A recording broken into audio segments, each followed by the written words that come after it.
Hola, muy buenas tardes a todos. Muchas gracias por conectarse un martes más con nosotros para otra sesión de la Fundación de Familiares de Alzheimer Aguascalientes.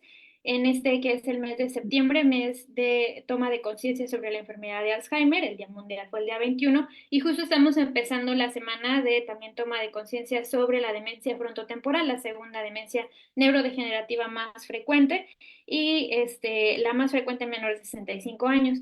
El día de hoy tenemos el honor, el gusto de tener aquí a la doctora Teresita de Jesús Ramos. Ella es neuróloga y neuropsiquiatra de Chile y nos va a compartir un tema muy interesante que son los factores de riesgo modificables para las demencias. Voy a compartirles rápidamente su currículum de manera breve. Obviamente su currículum es mucho más extenso, pero por cuestiones de tiempo, pues lo vamos a resumir en esto. Teresita es especialista en neurología por la Universidad de los Andes de Chile, subespecialista en neuropsicología y neuropsiquiatría de adultos de la Universidad de Chile y la Pontificia Universidad Católica de Chile. Tiene un postítulo en evaluación neuropsicológica de la Pontificia Universidad Católica en Chile y actualmente trabaja como neuróloga en la Clínica de Memoria y Neuropsiquiatría del Hospital del Salvador y es parte del directorio de corporaciones de profesionales de Alzheimer y otras demencias en Chile. Entonces, bueno, Tere, estamos más que agradecidas de que estés con nosotros y bueno, adelante, el escenario es todo tuyo. Muchas gracias, Dafne, por la presentación.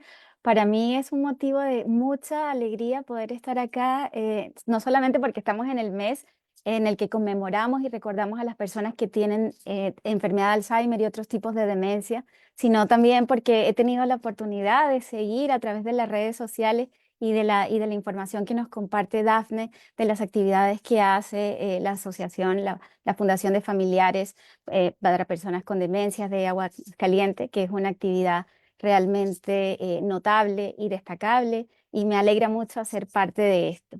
Entonces, sin más preámbulos, vamos a conversar hoy día de un tema que es realmente importante y es importante porque nos cambia el switch y la perspectiva de cómo nosotros nos enfrentamos a las demencias y cómo las Un interpretamos en momento. nuestra vida Ay, cotidiana. ya. Ujú. Entonces, ¿Esto lo dejo así? Ujú. bien. Quiero partir diciéndoles y mostrándoles esta imagen para contarles que las demencias son un grupo de enfermedades que son extremadamente heterogéneas. Muchas veces uno piensa en demencia y piensa en la enfermedad de Alzheimer y en los problemas de la memoria, pero hoy día sabemos que eso es un grupo de enfermedades que afectan cualquier capacidad cognitiva. Puede afectar nuestro lenguaje, nuestro comportamiento, la forma en la que nos orientamos en el espacio. Y todo esto se debe también a un grupo heterogéneo de enfermedades que afectan nuestro cerebro, algunas potencialmente tratables o reversibles y otras que son procesos neurodegenerativos que a la fecha no tienen cura. Como enfermedades neurodegenerativas son unas enfermedades que son altamente democráticas. Ellas no distinguen entre qué posición ocupo yo en la sociedad, qué profesión tengo, a qué raza pertenezco. Incluso ese estigma que teníamos antiguamente de que las demencias eran enfermedades de personas mayores, pues hoy día sabemos que también afectan a personas jóvenes, con un impacto que es tremendamente importante, porque cuando hablamos de demencia, no solamente hablamos de la pérdida de las capacidades cognitivas de la persona que la padece, sino que esta persona pierde su capacidad de ser independiente en sus actividades de la vida cotidiana. Necesita de una segunda persona o de una tercera persona que lo ayude a sobrevivir. Y esto significa que entonces no es solo una enfermedad de uno, sino es una enfermedad de la esposa, de la hija, del esposo, de los familiares, de muchos. Y es por esta razón que la Organización Mundial de la Salud ya nos viene diciendo desde hace muchos años que las demencias también son una pandemia que tiene un impacto tan significativo hoy en día que mata más personas que todas las personas que pueden morir con causas asociadas al cáncer de mama, por ejemplo, y al cáncer de próstata juntos. Y además sabemos hoy día que son enfermedades que, a diferencia de otros factores de riesgo, como las enfermedades cardiovasculares, la hipertensión, la diabetes, que se han reducido casi en un 4% en los últimos años, en el caso de las demencias para países como los nuestros, de nuestra región, no solamente no se ha disminuido, sino que ha aumentado exponencialmente casi un 140% respecto a cómo estábamos hace 5 años, 6 años atrás.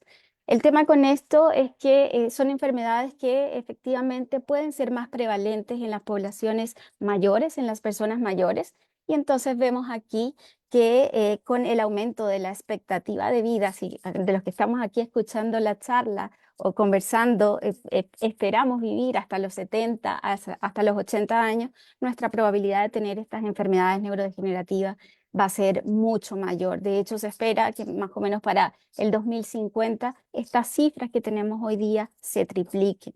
Entonces, en este panorama que pareciera bastante sombrío, bastante impactante, también surgen algunos interrogantes y uno piensa qué es lo que ha sucedido en los procesos de manejo, de diagnóstico, de tratamiento de estas enfermedades neurodegenerativas. Y yo creo que estamos en una época sin precedentes en la historia de la humanidad respecto al desarrollo de la ciencia. En 1906 sabíamos que había una mujer, Augusta Deter, que tenía esta enfermedad de Alzheimer y que su doctor, el doctor Alzheimer, pudo identificar la causa y desde ahí pasaron 100 años en los cuales nosotros hacíamos diagnósticos sindromáticos, o sea, si tiene un problema de la memoria que afecta sus funciones de la vida cotidiana, tiene una enfermedad de Alzheimer y probablemente pudiéramos tener una imagen. Hoy día sabemos y tenemos marcadores de estas enfermedades sin tener que ir a hacer una autopsia del cerebro del paciente, sino que en vivo las podemos diagnosticar y eso ha permitido en el día a día que nosotros también hayamos podido desarrollar algunas estrategias de manejo de estas enfermedades neurodegenerativas. Ahora, cuando uno va y revisa la literatura, revisa lo que sale en la prensa, ustedes se van a dar cuenta que en los últimos 2 años ha habido un avance respecto a las estrategias de tratamiento. Ya hablamos de fármacos monoclonales, ahí está el lecanemab, el aducanumab, que han sido algunos de estos aprobados incluso por la FDA para el tratamiento del Alzheimer. Sin embargo, a pesar de todo esto, hoy día, 24 de septiembre del 2024, todavía no existe un tratamiento que sea curativo o siquiera modificador de la enfermedad. Entonces, ¿qué va a pasar con nosotros? A mí me ocurre muy frecuentemente en la práctica clínica. Yo trabajo en una unidad de memoria donde veo constantemente personas que tienen estas enfermedades neurodegenerativas y después que uno entrega un diagnóstico, hay varias preguntas que surgen. Las más frecuentes son, doctora, ¿y cuál es el pronóstico de vida de mi familiar o cuál es mi pronóstico de vida? Y después surge una segunda pregunta, es ¿qué podemos hacer para que esta enfermedad no avance? Y después una tercera pregunta que es ¿y si mi mamá tiene enfermedad de Alzheimer o si mi papá tiene una demencia frontotemporal o si mi hermano tiene una fase primaria progresiva? ¿Cuáles son las posibilidades de que yo tenga esta enfermedad? Y más aún, una pregunta muy importante que es ¿qué podemos hacer o si podemos hacer algo en este momento para cambiar nuestro destino respecto al desarrollo de estas enfermedades neurodegenerativas? Esto es una pregunta que no solamente se hacen los familiares, que no solamente se hacen los pacientes, sino que es una pregunta que interesa a los clínicos, que interesa a la comunidad científica y a muchos entes gubernamentales, nacionales e incluso internacionales como la Organización Mundial de la Salud. ¿Qué es lo que podemos hacer? Gracias a esto, distintas entidades científicas, entre ellas la revista Lancet, por ejemplo, ha reunido a paneles de expertos y han analizado toda la literatura que tenemos en la historia respecto a qué cosas podemos hacer para modificar los factores de riesgo. Y es por ello que hemos tenido varios informes respecto a cuáles son las cosas que son potencialmente modificables respecto a la demencia y que pudieran cambiar nuestro destino. Entonces, para poder entender cómo es que estos factores de riesgo influyen en las enfermedades neurodegenerativas y cómo nosotros podemos actuar sobre ellos, es importante partir de un punto fundamental o primario, que es entender cómo es el proceso de evolución de nuestro cerebro, el proceso de maduración y los cambios cognitivos que ocurren a través de todo el proceso de envejecimiento. Y aquí hay una nota que es importante y es saber que los cambios de las funciones cognitivas son más bien la regla y no la excepción. Todos desde el momento específico en que nacemos hasta que llegamos a la etapa final de la vida vamos a experimentar un proceso. Por eso ustedes ven que nuestro cerebro inicialmente es tremendamente inmaduro y a medida que van pasando los meses adquirimos el lenguaje, adquirimos la capacidad de caminar, adquirimos la capacidad de manipular objetos, de comunicarnos y todo esto se va dando gracias a que inicialmente nuestro cerebro tiene una gran capacidad de generar nuevas neuronas y conexiones neuronales, pero después, a medida que vamos madurando, estas capacidades o estas funciones que teníamos inicialmente extremadamente eficientes para algunos procesos de aprendizaje se van haciendo eficientes para otros procesos. Y es así entonces como hablamos de que durante nuestro proceso de envejecimiento pudiéramos tener un envejecimiento normal en el cual pueden haber cambios mínimos en las funciones cognitivas que vamos a ver más adelante, que no tienen un impacto significativo en nuestro funcionamiento cotidiano, es lo más frecuente que ocurra, pero también podemos tener un envejecimiento exitoso, que sería nuestro objetivo o a donde todos quisiéramos llegar, en el cual no se producen ni siquiera estos cambios mínimos asociados al proceso de envejecimiento. Se ha hablado mucho de los superagers y de estas poblaciones que llegan a los 90, a los 100 años con estas mismas capacidades cognitivas.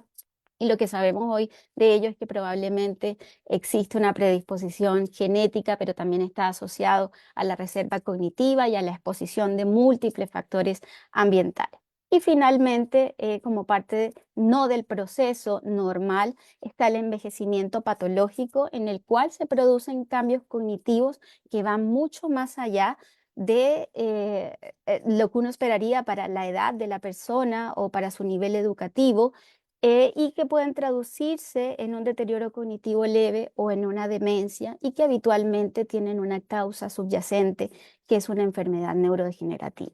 Entonces lo que uno ve acá, yo se lo dejé un poco en esta ilustración para que entendiéramos qué es lo que sucede. Durante la niñez iniciamos este proceso, una curva que va más bien aumentando en el tiempo, donde el procesamiento de la información, todo lo que aprendemos es rápido, es eficiente.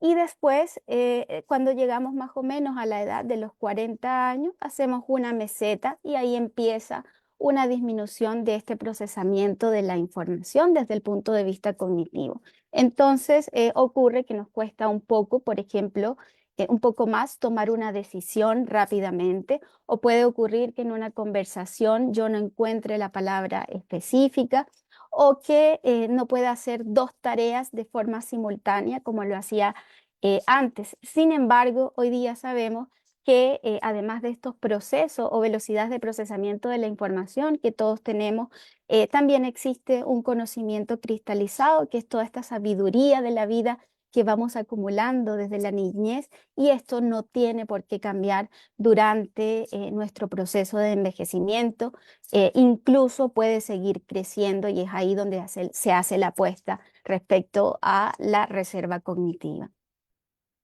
Ahora, ¿qué es lo que pasa en un cerebro que envejece patológicamente? Yo les dejé aquí esta ilustración. Si ustedes ven a la izquierda, vemos unas neuronas y una sinapsis. Este es el lugar de nuestro cerebro donde se producen todas esas conexiones que nos permiten a nosotros tener un pensamiento, tener un recuerdo, tener un conocimiento, tener una habilidad.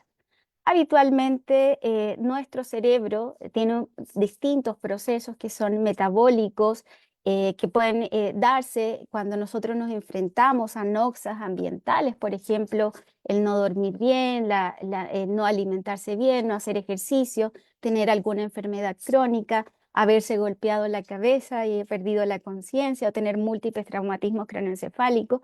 Y eso hace que en nuestras sinapsis y en las neuronas se empiecen a acumular ciertas sustancias que tienden a ser tóxicas y que tienden a dañar esas conexiones, tienden a matar nuestras neuronas. Pero para eso, durante todo nuestro ciclo vital, nuestro cerebro o la naturaleza de nuestro cerebro es bastante sabia y entonces ahí tenemos que a través de procesos metabólicos, a través de algunas células que nos ayudan con defender a nuestras neuronas, que llamamos la microglía, tenemos la capacidad de eliminar esas noxas o estas sustancias tóxicas que a veces se van acumulando. Pero a veces pasa que nuestra microglía y nuestro metabolismo no es tan eficiente por distintos factores, que lo vamos a ver más adelante, y entonces ocurre ese desequilibrio en el cual ya no somos capaces más de sostener ese proceso de eliminación de las cosas que no son benéficas o de las sustancias tóxicas o patológicas que se acumulan en el cerebro. Y ahí es donde se produce el daño de la sinapsis, la muerte neuronal y aparecen los síntomas cognitivos asociados a las demencias que probablemente ustedes han observado en sus familiares, en los pacientes a los cuales tienen a cargo.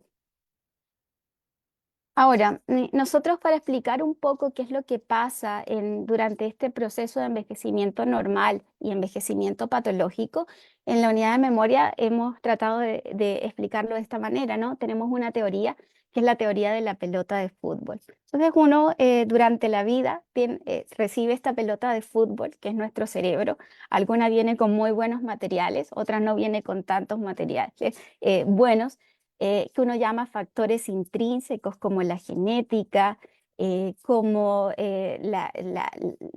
todas las cosas que intervienen en el proceso de neurodesarrollo y factores extrínsecos que se dan a lo largo de la vida. Entonces, esa pelota que yo recibí inflada y en buenas condiciones, que es mi cerebro, a lo largo de la vida se puede ver enfrentada a un proceso inflamatorio, a un traumatismo craneoencefálico, a enfermedades crónicas que actúan como alfileres o pinchos o clavos que van dañando esa pelota que nosotros teníamos inicialmente muy buena. Ahora, la buena noticia de esto es que nosotros podemos parchar esos pinchos o esas agujas que van dañando esta pelota, que es nuestro cerebro, y esto se hace a través de factores que son más bien benéficos o preventivos. Y de entre ellos hablamos entonces todo lo que aumenta nuestra reserva cognitiva, la resiliencia del cerebro, la reserva biológica cerebral. Y ahí hablamos entonces de la educación, de la exposición a la cultura, de la prevención de enfermedades crónicas, de la alimentación, de la actividad física. Y finalmente entonces esto es lo que determina que al final de la vida o al punto de llegada, sea una pelota que esté totalmente desinflada o una pelota que se mantenga bien, que se mantenga lista para jugar un partido de fútbol. Ahora, esto es lo que sabemos, ¿cierto?, de las investigaciones que yo les hablaba respecto al diagnóstico temprano de la enfermedad de Alzheimer, en el caso específico de esta enfermedad neurodegenerativa. Y es que cuando la persona empieza con síntomas cognitivos a manifestarse en su vida cotidiana, habitualmente hemos pasado fases que son preclínicas, en las cuales se empiezan a acumular estas proteínas tóxicas. Estas proteínas tóxicas se acumulan 10, 15 años antes de que aparezcan los síntomas. Entonces, la apuesta de modificar el desarrollo de estas enfermedades se hace a distintos niveles. Antes de que se inicie este proceso de acumulación de sustancias tóxicas en nuestro cerebro, hablamos de prevención primaria. A veces, esto sobre todo en el ámbito de la investigación científica, cuando sabemos que hay individuos que no tienen ningún acúmulo de proteínas en su cerebro, se pueden realizar algunas estrategias que eviten que estos pinchos que dañan nuestro balón de fútbol empiecen a actuar. Lo otro es la prevención secundaria, una vez que hemos identificado que la persona tiene, al menos desde el punto de vista neuropatológico, o tiene una herencia que es importante para el desarrollo de enfermedades neurodegenerativas. Hablamos de prevención secundaria, que son todas las cosas que vamos a poder modificar y que van a ayudar que el inicio de esta enfermedad sea un poco más tarde en la vida, a retrasar el inicio de la enfermedad. Y finalmente la prevención terciaria, que es la que vemos acá, qué es lo que podemos seguir haciendo en las personas que ya tienen un diagnóstico. Porque sabemos hoy en día que una persona que tiene un diagnóstico de demencia no solamente es el diagnóstico de demencia, es una persona que puede tener problemas del tiroides, es una persona que puede tener fragilidad, dismovilidad, multimorbilidad, y el tratamiento de estas enfermedades también ayuda a que la evolución de la enfermedad sea diferente, que tal vez esta evolución no sea tan tórpida o que no sea tan rápida respecto a lo que uno espera para el tipo de enfermedad que tiene cada enfermo, cada paciente. Entonces, ¿qué cosas sabemos hoy en día que no podemos modificar, que va a ser muy difícil que nosotros podamos cambiarla? Y esto porque vienen determinadas biológicamente. O sea, nosotros venimos configurados de esta manera. Uno es la edad. Todavía no existe un medicamento o un procedimiento que diga nos va a devolver a los 17, a los 15 años. Y este es uno de los principales factores de riesgo de la demencia. Sabemos que el sexo biológico con el que nacemos puede ser un factor de riesgo para desarrollar algunas enfermedades como el Alzheimer, y hablamos que a veces las mujeres tienen un riesgo un poco mayor respecto a los hombres.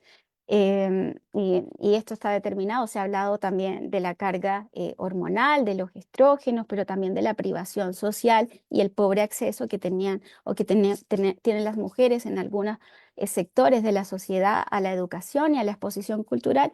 Y finalmente los factores genéticos y hereditarios que dan cuenta de menos del 5% de todas las causas de las demencias. Ahora, ¿qué cosas sí son modificables? A través de los distintos informes del Lancet y de toda la investigación científica, hoy día sabemos que al menos el 45% de las causas de demencia a nivel mundial son potencialmente modificables. Este es el reconocimiento de estos factores de riesgo, y hoy día entonces en este gráfico hablamos de 14 factores de riesgo que si ustedes se dan cuenta, lo novedoso o lo importante o lo destacable, remarcable de la gráfica es que son factores de riesgo que se dan a lo largo de toda nuestra historia vital. Es decir, desde que somos niños hasta que llegamos a nuestra adultez mayor, hay factores que van a estar interviniendo. Entonces hablamos que en las edades tempranas de la vida, antes de los 45 años, la educación es un factor importante que condiciona la reserva cognitiva, la reserva biológica cerebral.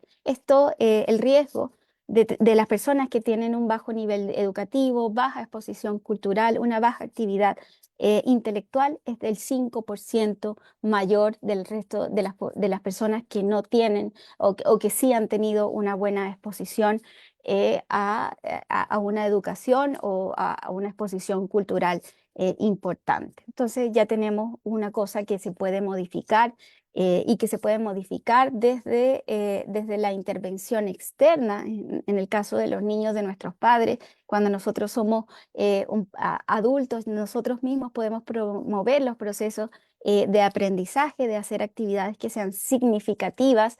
Y también a través a nivel gubernamental, promoviendo que los niños y que los adultos tengan acceso a una buena educación, a estudios universitarios o a preparación un poco más compleja.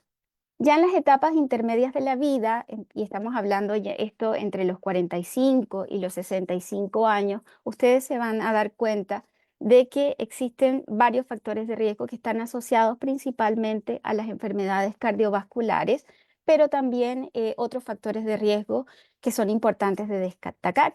Entre ellos hablamos entonces de la pérdida auditiva, que es un proceso que puede estar dado por la exposición constante a ruidos o desde nuestra actividad laboral o en otros contextos, pero también se da dentro del proceso degenerativo que se produce con el envejecimiento. En estas etapas intermedias de la vida, el mejorar esas dificultades auditivas puede mejorar también o disminuir nuestro riesgo un 7% de desarrollar demencia. Otras enfermedades como la depresión, los traumatismos craneoencefálicos, influyen también de una forma significativa, dan cuenta del 6% del riesgo de padecer una enfermedad neurodegenerativa. Y finalmente, en nuestras etapas, bueno, ya aquí también quería mencionarles que en los informes anteriores no se había incluido los niveles de colesterol alto, el LDL, como factor de riesgo, y esta vez se incluye también porque sabemos que existen distintos mecanismos por los cuales la dislipidemia, el aumento de este colesterol malo en la sangre, puede predisponernos a desarrollar estas enfermedades neurodegenerativas. Finalmente, en las etapas tardías de la vida, y ahí me refiero después de los 65 años, los factores que más producen un impacto en el desarrollo de las demencias tienen que ver con la privación social, el aislamiento social, la polución del aire, y también hablamos en esta etapa de la vida que la pérdida visual, que es un nuevo factor de riesgo que se incluye dentro de esta lista que nos da el Lancet, puede influir en el desarrollo de las demencias. Hace poco, la semana pasada, salió un artículo de revisión en el cual nuevamente se habla de estos mismos factores de riesgo para 7 países de Latinoamérica, y vemos cómo para países como México estos factores de riesgo modificables incluso dan una cuenta de una tasa mayor, casi el 56% en países como México, como Chile, de factores se pueden modificar y podemos hacer algo al respecto. Y además, no existe suficiente evidencia científica en este momento que respalde incluir estos otros factores, pero sí sabemos que estos pudieran tener un impacto en el desarrollo de las enfermedades neurodegenerativas, y se espera que a través de la realización de más estudios y de más evaluaciones se pueda confirmar su relación con el desarrollo de las demencias. Y ahí hablamos de los trastornos psiquiátricos. Por ejemplo, hoy día sabemos que enfermedades como un trastorno afectivo bipolar, que tiene muchas descompensaciones a lo largo de la vida o que tiene muchas hospitalizaciones por esa causa, la esquizofrenia, que inicia muy tempranamente y que tiene un patrón de evolución un poco más agresivo, se asocia a las enfermedades neurodegenerativas como las demencias, que incluso parten en etapas más tempranas. Y también sabemos que factores como la ansiedad o la depresión, que son más frecuentes en nuestras poblaciones, también pueden tener un impacto respecto al desarrollo de la demencia. Hablamos de los trastornos del sueño, y aquí es importante destacar que enfermedades como la apnea obstructiva del sueño, en la cual deja de pasar oxígeno a regiones que son importantes como los hipocampos, favorece que se acumulen estas sustancias tóxicas en el cerebro que producen la enfermedad de Alzheimer y otras demencias, pero también favorece otros tipos de demencia como la demencia vascular. Hoy día también se habla de las infecciones y las inflamaciones como causa de las enfermedades neurodegenerativas. A ver, sabemos que hay, por ejemplo, demencia asociada al VIH, demencia asociada a la sífilis, y también hablamos hoy en día de la multimorbilidad, la fragilidad y el consumo de algunos fármacos, como por ejemplo las benzodiazepinas, que la evidencia a veces es un poco ambigua respecto a cuál es el real impacto que tiene en el desarrollo de las enfermedades neurodegenerativas. Y respecto a lo que les hablaba al principio del sexo femenino, se ha visto también entonces que como las mujeres, sobre todo en la etapa de la menopausia, por una disminución de los estrógenos probablemente, esto favorezca al desarrollo de la demencia. Y también se ha hablado de evidencia a favor y evidencia en contra respecto a la terapia de reemplazo hormonal, sobre todo estas terapias de reemplazo hormonal que tienden a ser combinadas, que tienen estrógeno y progesterona, a las cuales muchas veces se exponen durante largos periodos de tiempo. Esto también pudiera ser un factor de riesgo, pero todavía se requiere un poquito más de evidencia. Ahora, ¿cómo es esto que todos estos factores de riesgo que yo les estoy mencionando llegan a modificar la estructura de nuestro cerebro y llegan a producir una demencia? Vamos a verlo enseguida. Entonces, este es el cerebro de una persona sana, una persona joven, en el lado izquierdo, y a su derecha vemos un cerebro que tiene una enfermedad neurodegenerativa. Las hipótesis que se han planteado y que nos permiten a nosotros observar estos factores de riesgo es que estos cambios neurodegenerativos se pueden producir por mecanismos distintos que funcionan de una manera aislada o que funcionan en combinación. Y ahí hablamos entonces de la hipótesis de lo que ocurre con los cambios vasculares, lo que ocurre con la reserva cognitiva y con el estrés y la inflamación. Entonces vamos a ver cada uno de ellos de forma aislada. La teoría vascular nos dice, y ustedes probablemente lo vieron ahora que yo les mostraba la gráfica a lo largo de la vida, que muchos de los factores de riesgo modificables están relacionados con la salud cardiovascular. 7 de los 14 factores de riesgo tienen que ver con salud cardiovascular. Eso quiere decir más o menos el 22% de todos los factores de riesgo. Y ahí hablamos entonces de la hipertensión, de la dislipidemia, de la obesidad, de enfermedades metabólicas como la diabetes, la inactividad física, el tabaquismo y el consumo excesivo de alcohol. Y lo que se ha planteado en estos casos entonces es que estas enfermedades cardiovasculares tienen distintos mecanismos por los que pueden dañar nuestro cerebro. Por un lado está el daño vascular. Así como la hipertensión hace que nuestros vasos sanguíneos estén inflamados, estén más rígidos y que no llegue o que llegue un flujo extremo a órganos que son importantes como los riñones, como el corazón, como el hígado. También la hipertensión puede hacer que el flujo sanguíneo cerebral cambie y esto hace que no recibamos la suficiente oxigenación ni los suficientes nutrientes y además que se desencadenen procesos inflamatorios. Por un lado, si ustedes ven a la derecha, esta es la imagen de un paciente que tiene daños microvasculares en el cerebro. Esos cambios blancos como algodones que se ven son los cambios que se producen en las arterias tan chiquititas de nuestro cerebro, tal vez más chiquititas o tan chiquititas como el diámetro de uno de nuestros cabellos, pero que cuando se empiezan a inflamar, a tapar por la hipertensión, por el acúmulo de colesterol, por el acúmulo de sustancias inflamatorias, dañan las conexiones que hay en los cerebros y se produce esto que se llaman cambios microvasculares, que están asociados a un tipo de demencia en específica, que son las demencias vasculares, pero también esto mismo que ocurre a nivel casi que microscópico, ocurre en los vasos grandes del cuello, de las arterias que llegan directamente al cerebro y así uno puede tener un accidente cerebrovascular. Entonces, por un lado, se asocia a un tipo específico de demencia, pero también se ha visto que esta disminución del oxígeno, de los nutrientes que llegan a la sangre, al cerebro a través de la sangre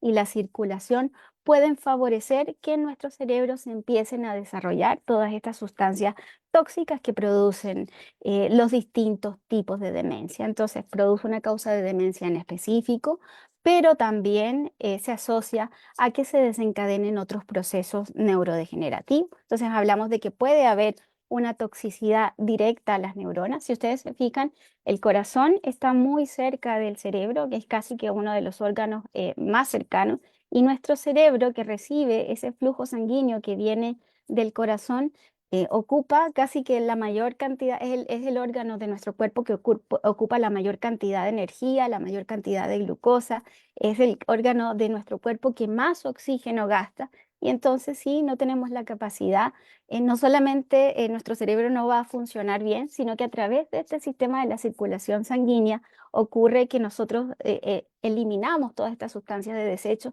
y en un sistema que está defectuoso tampoco vamos a tener esa capacidad. Y es así entonces como hablamos que esta teoría vascular predispone o favorece al desarrollo de las enfermedades neurodegenerativas. Entonces, ¿qué es lo que podemos hacer? La prevención. Y aquí, estos factores de riesgo cardiovascular, el foco de la prevención debería ser el control de la presión arterial, de la dislipidemia, de la diabetes en las etapas intermedias de la vida. Eso me refiero a entre los 45 a los 65 años. Esta prevención parte desde la detención temprana de estas enfermedades, parte desde recibir un tratamiento adecuado, si es que las tenemos, pero yo me atrevería a decir que esta prevención debería partir un poco antes, cuando estamos en etapas más tempranas de la vida, evitando que aparezcan estas enfermedades. Ahora, una vez, ¿y por qué se saca esto? Porque después de los 65 años, tal vez la hipertensión ya no tiene un impacto tan relevante en las enfermedades en el desarrollo de las enfermedades neurodegenerativas. Y esto es porque la evidencia científica así nos ha explicado o nos habla de que tal vez incluso con una enfermedad neurodegenerativa cambia la presión arterial y ya no somos hipertensos. Entonces ya cuando uno tiene la enfermedad o está en una etapa avanzada, ya se produjeron demasiados cambios, y ahí es mucho más difícil nosotros implementar una estrategia. Pero incluso así, si es que existe el factor de riesgo, también es potencialmente tratable y también va a tener que ver con la evolución de la enfermedad neurodegenerativa favorable. Respecto al colesterol y los niveles de de LDL, perdón, que es el colesterol malo, lo que han mostrado los estudios epidemiológicos es que, y esto se los menciono porque al menos aquí hay un mito de que los fármacos que se usan para bajar el colesterol son fármacos que pueden producir que uno tenga problemas de memoria o que uno tenga ande lento o que tenga una niebla mental, y que esto nos fuera a dar una demencia, y por eso muchas personas se resisten a recibir un tratamiento farmacológico. Hoy en día sabemos que no es así. De hecho, varios estudios que se han hecho con seguimientos de pacientes en cortes de 5, 10, 15 años han mostrado que los pacientes con dislipidemia que usan estatinas pueden disminuir o tienen un riesgo menor de desarrollar todos los tipos de las demencias. Ahora, ya en los pacientes que tienen una enfermedad neurodegenerativa, no hay ya establecida como tal, los ensayos clínicos no han mostrado un beneficio tan significativo respecto a etapas anteriores de la vida. De ahí la importancia de tomarlo en el momento específico en el cual sí puede tener un impacto en evitar que se desarrolle una enfermedad neurodegenerativa. Respecto a la obesidad, hoy día sabemos entonces que la obesidad en sí misma, esta obesidad centrípeta que tenemos, la obesidad abdominal, lo que nos está diciendo es que el acúmulo de esta grasa no solamente se produce a nivel del tejido celular subcutáneo, sino que esta grasa también se acumula alrededor de órganos importantes como el hígado, como el páncreas, incluso en estructuras importantes como las arterias, y esto produce un proceso de inflamación que en sí mismo favorece a otras enfermedades cardiovasculares como la diabetes o la prediabetes, y que esto aumenta el factor de riesgo de demencia. Pero también se ha visto que las personas que tienen esta obesidad centrípeta tienen un riesgo de demencia mayor que es independiente a estos otros factores de riesgo cardiovascular, y se ha hablado acá que probablemente el proceso inflamatorio es lo que más influye, además de los factores de riesgo cardiovascular, en el desarrollo de la demencia en las personas obesas. Nuevamente ocurre acá que una vez en etapas mayores de la vida, cuando se desarrolla la demencia, esta obesidad, el impacto de la obesidad tal vez no es tan relevante respecto a la prevención. Respecto y estamos terminando con los factores de riesgo asociados a la teoría vascular. Hablamos entonces de la resistencia a la insulina y la diabetes y cómo esto va transformando no solamente nuestro organismo y nuestro cerebro. Entonces tenemos en un proceso normal lo que ocurre es que una vez nos alimentamos, aumentan los niveles de glicemia en la sangre. Nuestro páncreas genera la insulina que permite que esta glucosa sea almacenada en el hígado, en los músculos, y que nos sirva en algún momento para generar la energía que necesitamos para hacer todas las actividades diarias y del metabolismo de nuestro cuerpo. Ahora, cuando el consumo de glucosa es excesivo, también los órganos que reciben esta glicemia pierden la capacidad de almacenarlo o de responder al estímulo a lo que hace la insulina en el cuerpo, y entonces ocurre aquí que necesitamos producir más insulina para estimular a estos órganos que almacenen la glucosa, y esto conlleva a un proceso inflamatorio, a un proceso metabólico que a su vez no solamente se va a producir en esos órganos, sino que se difumina a nivel sistémico y llega a nuestro cerebro. Y este estrés metabólico hace, y se ha visto que em, se aumenten los niveles, por ejemplo, de las placas de amiloide en las enfermedades neurodegenerativas. De hecho, en algún momento se habló de que la enfermedad de Alzheimer era un tipo de diabetes que afectaba estrechamente o específicamente el cerebro, y esa teoría nace de esta explicación que yo les estoy dando. Entonces, ¿qué es lo que podemos hacer para cambiar estos factores de riesgo? Hablamos de la actividad física. Ahora, la actividad física tiene distintos efectos que son benéficos. Se ha hablado que tiene efectos directos sobre el organismo. Las personas que hacen actividad física de forma frecuente tienen menos enfermedades cardiovasculares, tienen menos enfermedades metabólicas como la diabetes, como la obesidad, como el síndrome metabólico, y además disminuye la inflamación crónica y el estrés oxidativo. Esto nos habla entonces de condiciones de salud generales favorables que pueden evitar el desarrollo de las demencias de una forma sistémica. Pero también se ha visto que la actividad física tiene un efecto directo sobre el funcionamiento cerebral. Por un lado, al hacer actividad física, aumentamos la oxigenación de la sangre y esto mejora el flujo sanguíneo cerebral. Tenemos más posibilidades de que eliminemos esas sustancias tóxicas que se van acumulando en el cerebro. Pero por otro lado, el ejercicio, se ha visto que tanto el ejercicio aeróbico, correr, nadar, andar en bicicleta, favorece la neurogénesis. Eso significa, nos permite a nosotros tener nuevas neuronas, tener más conexiones neuronales, y esto genera cambios estructurales que son favorables. En el fondo, lo que estamos haciendo es aumentando la reserva biológica cerebral. Entonces, de esta forma, la actividad física mejora en las funciones cognitivas y esto disminuye nuestro riesgo de demencia. La recomendación respecto a la actividad física, cuando nosotros vemos la guía, es que al menos esta actividad física sea 150 minutos a la semana, de un ejercicio que sea vigoroso, en el cual nosotros transpiremos, que se aumente la frecuencia cardíaca. Pero la recomendación va a variar dependiendo de cada individuo, porque podemos tener a una persona que tiene una enfermedad coronaria o que tiene una falla cardíaca o que tiene un problema pulmonar, que tal vez no puede exponerse a este nivel o a esta cantidad de ejercicio y necesita una recomendación especial. Entonces, el ejercicio debe ser proporcional a las capacidades de cada individuo, pero independientemente de la cantidad de ejercicio que hagamos, este va a generar cambios favorables en nuestro organismo y en la salud cerebral. Entonces, alguna evidencia que yo les quería mostrar acá de los beneficios generales.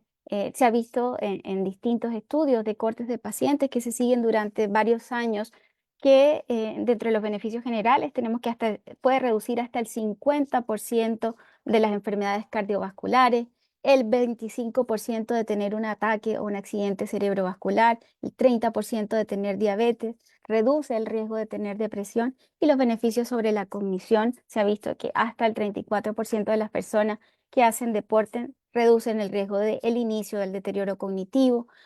El 45% reduce el riesgo de la enfermedad de Alzheimer y el 38% puede reducir el riesgo de la demencia vascular. Y uno ve estas cifras y son cifras que son impresionantes. Cuando uno dice mi herencia por tener una madre que tuvo una enfermedad de Alzheimer a los 75 años, es tal vez el 10 o el 15% por encima de la población, pero es un porcentaje chiquitito o pequeñito cuando uno lo compara con el beneficio o el porcentaje de prevención que uno puede tener haciendo, por ejemplo, actividad física.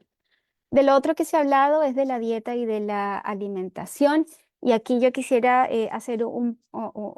parar un poco y explicarle que el cerebro humano, dentro del proceso evolutivo, ha experimentado también distintos cambios en la alimentación. Entonces hablamos que en el Paleolítico, cuando el hombre empieza a desarrollar todas sus herramientas, empieza a vivir en comunidad, empieza a cazar, a cocinar, también estaba expuesto a una serie, a una cantidad impresionante de nutrientes que obtenía del medio ambiente, de la casa, de lo que estaba disponible, y eso favoreció toda esta exposición a todos estos nutrientes, que también nuestro cerebro pudiera desarrollarse. Ahora pasó que después, cuando pasamos a vivir en sociedades y en comunidades, ya esta alimentación de la casa, de recolectar alimentos de forma esporádica ya no es eficiente, porque tenemos que alimentar a grandes comunidades, Y entonces lo que ha ocurrido es que hemos industrializado, hemos domesticado los animales y esto ha hecho que esa diversidad de nutrientes que teníamos antes se haya reducido a pocos alimentos. Entonces hablamos que los carbohidratos más comunes que tenemos a la disposición a nivel mundial probablemente provienen del trigo, del maíz y de la avena, y pare de contar. Y si uno va y ve cómo son, cuál es el contenido nutricional de estos alimentos, son más bien pobres. Entonces ya nuestro cerebro está recibiendo menos nutrientes que lo habitual por el estilo de vida, porque es lo eficiente para la sociedad en este momento.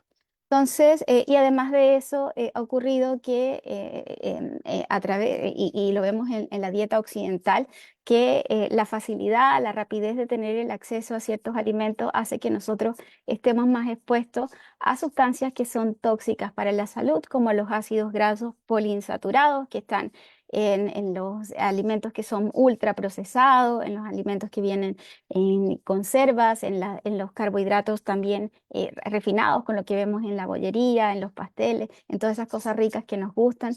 Y también se ha hablado entonces de la deficiencia de algunas vitaminas y la suplementación de esas vitaminas. La verdad es que de los estudios que hay respecto a vitaminas como la E, la C, los polifenoles, el zinc, el selenio, el complejo B, todavía no hay suficiente evidencia para decir que tomar suplementos específicos de esto sea lo que nos va a prevenir el desarrollo de una enfermedad neurodegenerativa.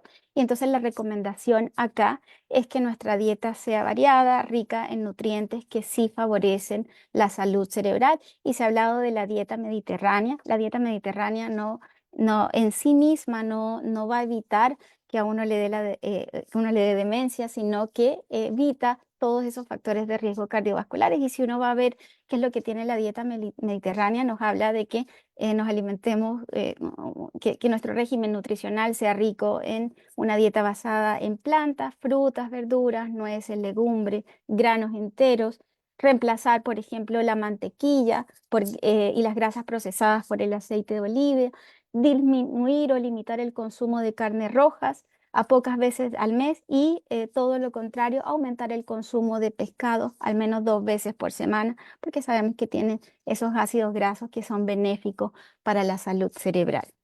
Y hay otras dietas que también se han planteado, que ustedes van a poder, les voy a dejar esto para que ustedes puedan ver de qué se trata, como la dieta MIND, en la cual nuevamente nos hablan eliminar los alimentos que no son saludables y favorecer el consumo de los alimentos que son favorables para el cerebro. Respecto a la prevención, también conductas que más bien son aprendidas, que no son predispuestas biológicamente, el tabaquismo y el consumo excesivo de alcohol.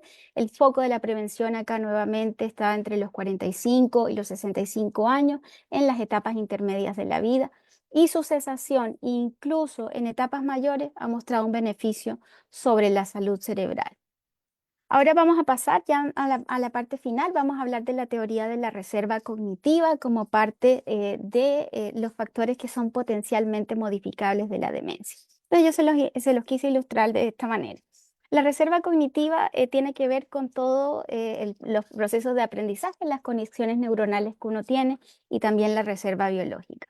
En la reserva cognitiva, cuando nosotros tenemos, por ejemplo, si yo les pongo acá y les digo quién es Octavio Paz, ustedes, puede que ese recuerdo de quién es esta persona no llegue en el momento que a mí me están preguntando cuando tengo una enfermedad neurodegenerativa y ahí se pierde ese conocimiento en la demencia. Pero ¿qué pasa si yo no solamente tenía un recuerdo vago de Octavio Paz como un escritor, sino que durante mi vida aprendí que Octavio Paz era un ensayista, que era poeta, que se ganó el Nobel de la Literatura, que fundó una revista, que escribió varios libros, que fue embajador en la India en 1962. Cada conocimiento que yo tuve de esta persona generó una nueva conexión neuronal, una red. Entonces, cuando llega la enfermedad neurodegenerativa que vemos acá, tal vez se dañe esa conexión, esa sinapsis, esa neurona, pero tenemos cientos de miles de neuronas que son el proceso, que es lo que hemos aprendido durante la vida, que nos van a ayudar a que nosotros, a pesar de que haya un proceso degenerativo, podamos seguir respondiendo a las necesidades y podamos tener esa actividad cognitiva que nos caracteriza como seres humanos. Es a eso lo que se llama resiliencia o reserva cognitiva. Como yo les explicaba previamente, esta reserva cognitiva se empieza a desarrollar desde las etapas tempranas de la vida, pero incluso en las etapas más adultas puede seguir estimulándose y uno sigue creciendo, sigue aprendiendo, sigue generando conexiones neuronales, incluso en la adultez tardía. Otros factores que intervienen con esta reserva cognitiva tienen que ver con el vínculo social. Se ha visto que el aislamiento social nos permite conocer otras personas, tener vínculos emocionales, aprender a comportarnos, tener distintas perspectivas de lo que ocurre a nivel social, y todo esto va generando conexiones neuronales. Con la pandemia, uno vio, al menos en la unidad donde yo trabajo, veíamos que personas que previamente estaban cognitivamente sanas y después de la pandemia, estas personas ya tenían demencia, incluso sin haber tenido COVID. Y uno de los factores que más influyó fue que estas personas mayores se aislaron. Aislarse significa entonces disminuir la reserva cognitiva, pero también aislarse significa descuidar la salud, las enfermedades crónicas, y todo esto favorece al desarrollo nuevamente de la demencia. Y otros factores que intervienen con esta reserva biológica cerebral, entonces está la hipoacusia o la presbiacusia, y también la pérdida visual. ¿Cómo esto interviene en nuestra reserva biológica cerebral o en nuestra reserva cognitiva?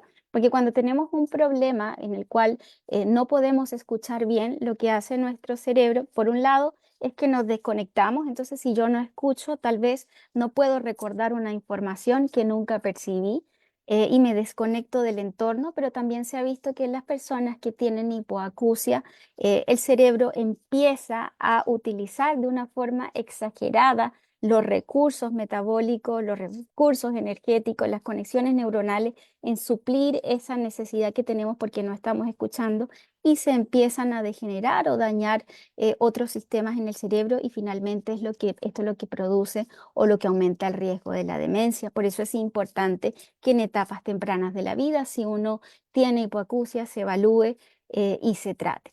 Y finalmente, este factor de riesgo que se incluye en en los nuevos criterios que nos da el Lancet, es la pérdida visual. Y ahí nos habla entonces de que no es cualquier pérdida visual, sino esa pérdida visual que nos habla que también hay un proceso neurodegenerativo o degenerativo. O sea, que los ojos son la ventana del alma, y a veces y nuestra retina hace parte también del sistema nervioso central. Entonces, una enfermedad que afecta a la retina, como la retinopatía diabética, puede favorecer ese proceso neuroinflamatorio que nos conlleva a una enfermedad neurodegenerativa, pero también puede ser el reflejo de cómo está nuestro cerebro por dentro. Y lo mismo ocurre con las cataratas.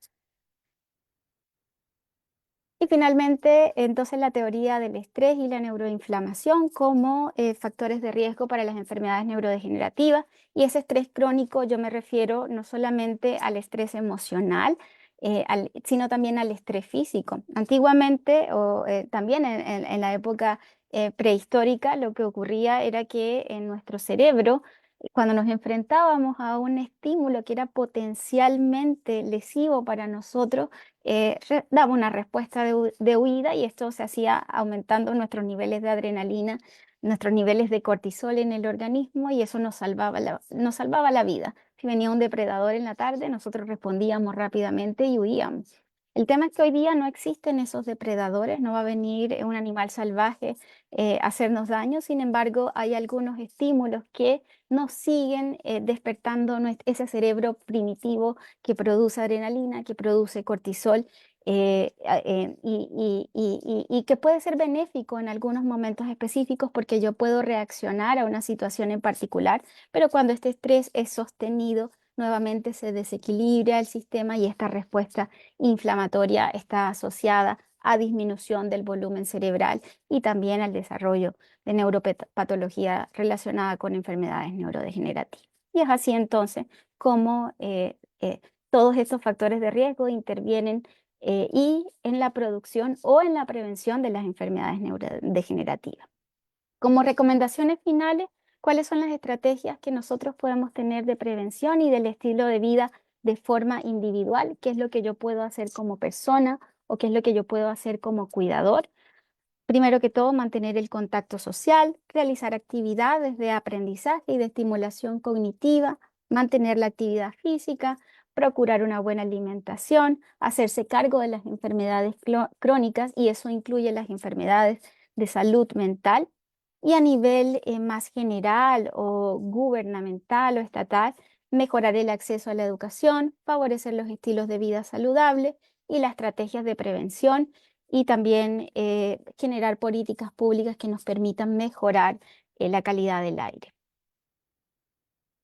Muy bien, esto era todo lo que yo tenía para contarles. Creo que me pasé un poco del tiempo. Voy a estar muy atenta a cualquier pregunta o duda que surja después de la presentación. Sí, muchísimas gracias, Teresita. La verdad es que estuvo súper interesante. No, no importa que nos hubiéramos pasado de tiempo, fue por cuestiones también de la transmisión. Y bueno, tenemos aquí algunas preguntas, digo, aparte de saludos desde Perú, de José. Manda Muchas muchos gracias. Hola, José. está en California. Y Rosalba Velasco, muchas gracias por la información que nos proporcionan en las conferencias. Y pregunta Lorena Cala, dice, ¿qué tan elevado debe ser el nivel de colesterol para considerarse de riesgo? Y yo añadiría todos los tipos de colesterol, quizá. Bueno, ahí es, es ambigua la respuesta en relación a cuán elevados son los niveles de colesterol. Uno habla que una persona con niveles de colesterol total por encima de 200, esto ya empieza a aumentar el riesgo cardiovascular. Ahora, tenemos personas que tienen enfermedades o patologías que son genéticas, en las cuales tenemos niveles de colesterol y de triglicéridos muy elevados por encima. Ya no hablamos de 200, de 400, sino de 1000, de 2000. Y en estas personas el riesgo no es mucho mayor a las personas que tienen 200 o tienen 300 de colesterol total. Entonces, probablemente aquí no solamente son los niveles de colesterol extremadamente elevados, sino el tiempo en el que se mantienen los niveles de colesterol elevado por encima de lo que uno esperaría para la normalidad. Entonces, en una persona que tiene 45 años, que lleva 5 años, 6 años, 10 años con estos niveles de colesterol elevado, esto probablemente va a favorecer el acúmulo o la neuroinflamación a nivel del sistema nervioso central, pero también la inflamación que se produce a nivel periférico. Entonces, más allá de los niveles tan elevados, tiene que ver con el tiempo de exposición a este factor de riesgo. No sé si eso responde un poco la pregunta. Y claro, muchísimas gracias. Pues bueno, está contestado Lorena. Y bueno, nos pone Perla, saludos desde Panamá, muy interesante la intervención que podamos hacer. Y Mauricio Yerba manda felicitaciones, una conferencia muy amplia, muy completa, mil gracias. Armando Beltrán igual, muy amplia y de utilidad la exposición, muchas gracias y felicidades, muy jugosa presentación, que aparte estuvo súper bonita gráficamente y de contenido, ¿no? Demasiado amigable para nosotros, para poderla entender como todos y compartirla. Yo tenía otra duda con respecto pues a estas intervenciones, de todas las que pudiéramos hacer. Ah, bueno, y aquí hay otra pregunta que a lo mejor pudiera estar ligada. De todas las intervenciones como metabólicas que pudiéramos hacer, ¿cuál sería la mejor, la más importante, la que tiene más impacto? Y aquí Sergio pregunta, ¿cómo es que influyen los niveles de descontrol, supongo, de hipotiroidismo en la demencia?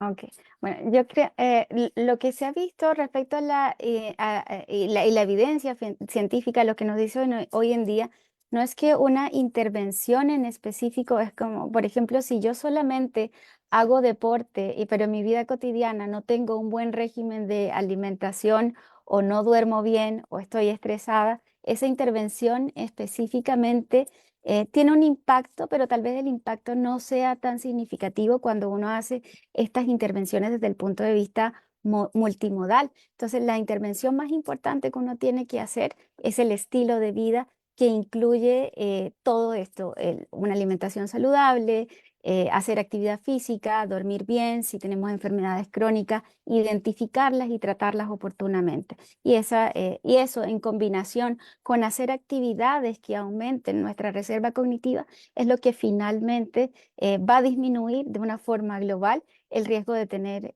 una enfermedad neurodegenerativa. Como que no podemos decir que vamos a hacer una sola cosa y esto en definitivamente va a cambiar el destino que uno tiene respecto al desarrollo de las enfermedades, sino más bien global. Ahora, desde el punto de vista de la tiroide, es bien importante saber eso, ¿ah? Porque la tiroide produce unas hormonas que son importantes para el metabolismo, no solamente de nuestro cuerpo, sino el metabolismo a nivel del sistema nervioso central. Entonces, cuando uno tiene un trastorno, porque la tiroides lo más frecuente es el hipotiroidismo, ese metabolismo de nuestro organismo empieza en un proceso de desaceleración. Entonces el cuerpo se vuelve un poco más lento y nosotros vemos cómo las personas con hipotiroidismo tienden a tener como más acúmulo de grasa corporal, se sienten más lentas, algunas personas refieren que se sienten incluso débiles, pero a nivel desde el punto de vista cognitivo, esa disminución de las hormonas que produce el tiroides hace que nosotros pensemos también más lento, que tengamos menos capacidad de poner atención a las cosas de nuestro entorno, influye también dentro del proceso del aprendizaje. Entonces, sí, y lo más importante de esto es que el hipotiroidismo es una enfermedad que la podemos identificar y que podemos potencialmente tratar y que si la tratamos se van a ir todos estos síntomas que muchas veces se confunden con demencia y uno dice estos son los factores potencialmente reversibles o las causas potencialmente reversibles de las demencias. Ahora, la exposición también prolongada en el tiempo, una enfermedad que no se trata, ya no solamente va a generar estos trastornos temporales o estas quejas temporales que uno tiene desde el punto de vista cognitivo o físico, sino que van generando o van transformando la estructura de nuestro cerebro. Si no estamos atentos, si no estamos aprendiendo, tenemos menos conexión y eso va a favorecer finalmente a que tengamos enfermedades neurodegenerativas independientemente de que tengamos problemas del tiroides. Ahora, también se ha visto con el tiroides que existen algunos otros problemas como enfermedades autoinmunes o inflamatorias que producen un tipo específico de demencia que es una demencia rápidamente progresiva, se llama encefalitis de Hashimoto, hoy día se llama también encefalitis respondedora a corticoides y esto es por una disfunción porque tenemos una tiroides que está inflamada, estamos produciendo anticuerpos que identifican a la tiroides pero que también pasan al sistema nervioso central y que nos van a producir cambios y que nuevamente son importantes identificar porque son tratables, existen curas para estos síntomas y para estas enfermedades.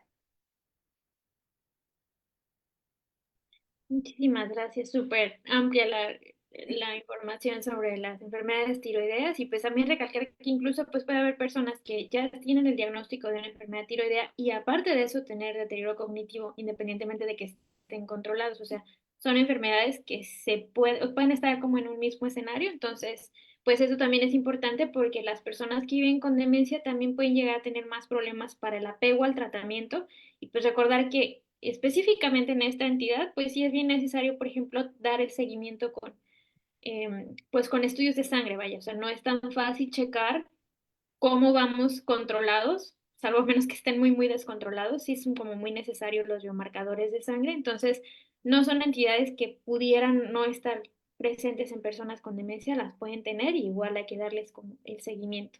Te mandan saludos también Angie Cervantes, dice que muy linda e interesante la explicación. Muchas gracias por el aporte para seguir aprendiendo más. Y Ali desde el Estado de México también, que muy amena la charla y amplia la plática. Felicidades a la ponente. Entonces, Muchísimas gracias. ya por lo pronto no hay ninguna otra pregunta por aquí, alguna otra aportación que yo vea. Si hubiera alguna otra, pues pueden ustedes escribirla y igual de todas formas se la hacemos llegar a Teresita. Con mucho gusto les contestamos a través de los comentarios del chat. Teresita, muchísimas gracias por acompañarnos. Ya nada más antes de que te despidas, no sé, nos gustaría que nos platiques como eh, tu función actualmente en COPLAD. Ah, bien, bueno, yo agradecer por todos esos lindos comentarios. Para mí, como te decía, era muy emocionante poder estar acá porque siempre he visto todo lo que hacen ustedes a través de las redes sociales y con las personas que tienen Alzheimer y sus familiares. Ahora, nosotros acá en Chile, desde hace ya varios años, 10 años atrás, estamos en la Corporación Profesional de Alzheimer y otras demencias. Esta es una asociación que se creó para favorecer, para implementar, para impulsar las políticas públicas en Chile respecto al cuidado de las personas con demencia y también lo que se ofrece no solamente al paciente, sino a sus cuidadores. Yo creo que, como te decía cuando hablábamos antes, la actividad de COPRAT ha permitido que se movilice el Estado, que se movilicen sociedades científicas, que se movilicen personas distintas de la sociedad, y esto ha hecho que en Chile tengamos un plan nacional de demencia y que hoy día también las demencias hagan parte de las garantías explícitas en salud. Es una obligación del Estado. Hoy día que nosotros podamos tener un diagnóstico, podamos tener acceso a tratamientos farmacológicos y no farmacológicos. Y también, bueno, desde COPRAT, uno de nuestros objetivos como fundamentales es también crear no solamente conciencia, sino formar a profesionales de distintas áreas de la salud para poder estar capacitados para hacer un diagnóstico, para poder estar capacitados para tratar a las personas con demencia. Así que impartimos mucha educación a lo largo de la geografía nacional. Y este año particularmente tengo el honor de hacer parte del directorio, así que estamos trabajando como duramente nuevamente en reactivar nuestro Plan Nacional de Demencia, mejorar los recursos que ya tenemos y bueno, en eso estamos. El próximo 26, el jueves, vamos a tener una caminata en Santiago en la cual van a participar no solamente nuestros pacientes, nuestros familiares, sino que también todas las personas de la sociedad que están involucradas en el cuidado de las personas con demencia. No, pues, un trabajo bastante importante, un trabajo pues inspirador en este sentido para nosotros que estamos acá en México y que todavía estamos batallando un poco con la implementación del Plan Nacional de Demencia y otras cuestiones. Entonces, bueno, pues nuevamente muchas gracias, Teresita, por la maravillosa plática que nos compartiste. Gracias también a todos los que se conectaron y eventualmente a los que se conectarán. Gracias también a los cuidadores y participantes de RedLab que se unieron el día de hoy también a las a través de Facebook para la Fundación Familiares de Alzheimer Aguascalientes. Y bueno, pues nos vemos en las charlas de octubre. Que estén muy bien todos. Chao, chao.